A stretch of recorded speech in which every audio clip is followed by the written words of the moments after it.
విద్యార్థుల్లో శాస్త్రీయ మరియు పరిశోధన దృక్పథాలు పెంచే లక్ష్యంతో శ్రీ గాయత్రి స్కూల్ విద్యార్థులలో శాస్త్రీయ దృక్పథం మరియు పరిశోధన దృక్పథం పెంపొందించాలనే లక్ష్యంతో హైదరాబాద్ ఈ అభ్యాస అకాడమీ ఆధ్వర్యంలో నిర్వహించిన కల్పన చావ్లా క్రియేటివ్ మైండ్స్ ప్రాజెక్టులో భాగంగా engineering behind water supply, can electricity travel without wires, space junk మరియు గ్లోబల్ ఇంటర్నెట్ ఫ్రమ్ స్పేస్ అనే అంశాలపై Shri Gayatri English medium school విద్యార్థులు నమూనా ప్రాజెక్ట్స్ పంపడం అయినది.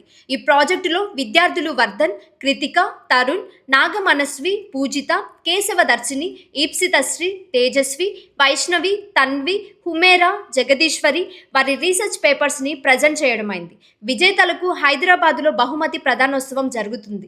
ఈ కార్యక్రమంలో కరెస్పాండెంట్ శివకుమార్ రెడ్డి, ఉపాధ్యాయులు సుప్రజ, రేవంతి, హరిత, ధనశ్రీ, నాజీరా, యామిని మరియు విద్యార్థులు పాల్గొన్నారు. గూడూరుపట్నంలోని Shri Gayatri English medium school నందు ఇవాళ రీసెర్చ్ పేపర్స్ ప్రజెంటేషన్ చేయడం జరుగుతూ ఉంది. విద్యార్థులలో శాస్త్రీయ దృక్పథంతో పాటు పరిశోధన దృక్పథం కూడా పెంచాలనే ఉద్దేశంతో హైదరాబాద్ ఈ అభ్యాస అకాడమీ వారి సారథ్యంలో నిర్వహించబడుతున్న కల్పన చావ్లా క్రియేటివ్ మైండ్స్ ప్రాజెక్టులో భాగంగా మన గాయత్రి స్కూల్ విద్యార్థులు 12 మంది విద్యార్థులు పలు అంశాలకు సంబంధించి పేపర్ ప్రజెంటేషన్ చేయడం జరుగుతూ ఉంది.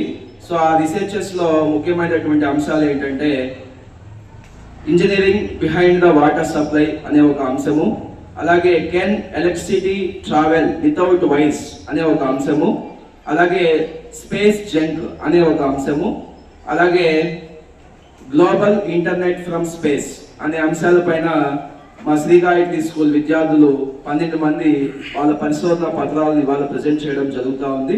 ఇది మాకు ఎంతో గర్వకారణంగా ఉంది. సో శ్రీ గాయత్రి స్కూల్ ప్రారంభించిన 2వ సంవత్సరం అయినప్పటికీ విద్యార్థులకి కార్పొరేట్ స్థాయిలో ఐఐటి నీట్ ఫౌండేషన్ కోచింగ్ ఇస్తూ సో వాళ్ళని పరిశోధనల వైపు అలాగే శాస్త్రీయ అవగాహన దృక్పథం పెంచే విధంగా మా ఉపాధ్యాయుల సహకారంతో అద్భుతంగా ముందుకు వెళ్తా ఉన్నాం. దీనికి సహకరిస్తున్న మా పేరెంట్స్ అందరికీ